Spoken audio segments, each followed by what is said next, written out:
I was watching television the other night with New Year's things and talks from so many different people, politicians in particular. There's two of them that kind of stood out. I wanted to share with you. One, of course, was from Hillary Clinton.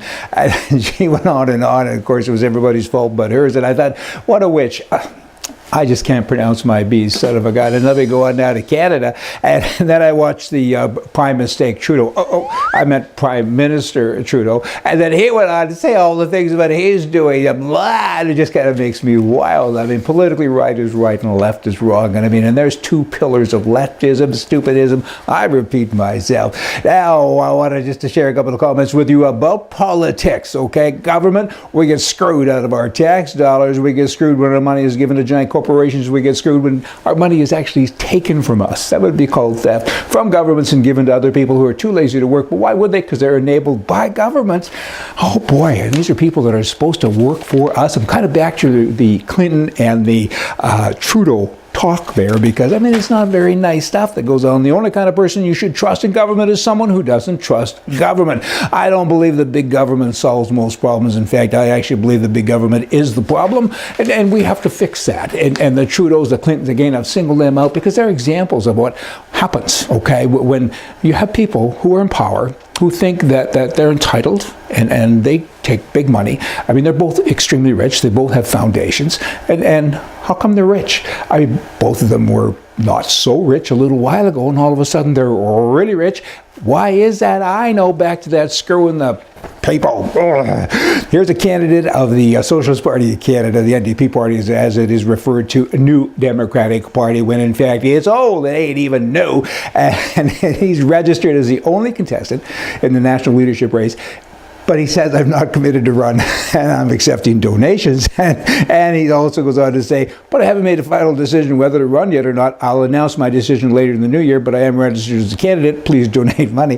If there's ever any doubt about the path, I guess, to a socialist brain, I mean, lose it. I mean, buffoons, all of them, and dishonest ones at that. I want to lead, but I won't lead. I kind of will lead someday. I will lead if you give me money, but I don't want to really lead. And I ain't even a leader, and I even, you got the drill, hey.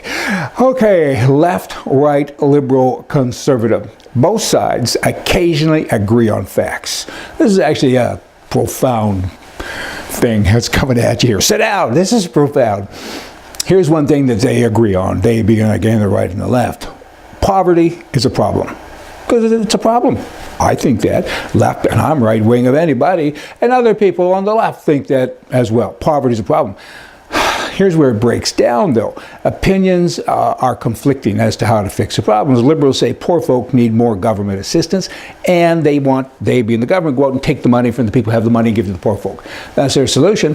Whereas the conservative solution is the government should get out of business, lower taxes, get out of the way so you can create more employment, and the poor folk now, they're not poor any longer, because right now they're not only poor with money, they're poor in spirit. And that's the difference between right and left.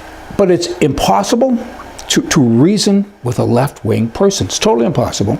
And you can't have a rational conversation with a liberal with opposing political views who rejects facts and reality in an agenda of bully politics, because that's what it is. And I've always marveled at this. I used to think that they could be saved, they again being liberals, but they can't. Don't let a fact get in the way. I mean, what does a liberal really want? It's a mystery to me. I mean, I don't get it. Nobody gets it. I've said to liberals, whatever you want, I'm going to give you. And I'll just sit back and watch you perform. And they never tell me what they want. Anyway, that's liberalism. I mean, we agree on some things, but not a lot. Goodbye. I'm so stunned I can't even finish it with all the verbiage. I think you get it. I mean, it's an impossible thing. We agree on so many things and we disagree as to how to fix them. And the fix, to me, is so obvious. I remember men were men and women were glad they were. And break that down and you'll see that there's pride in workmanship and pride in being able to go, men and women, to make a living and to create prosperity for yourself. And how do you do that when you got a whole bunch of whacks running the government? Let's get rid of them. You can't fix stupid. You can only vote it out of office. See ya.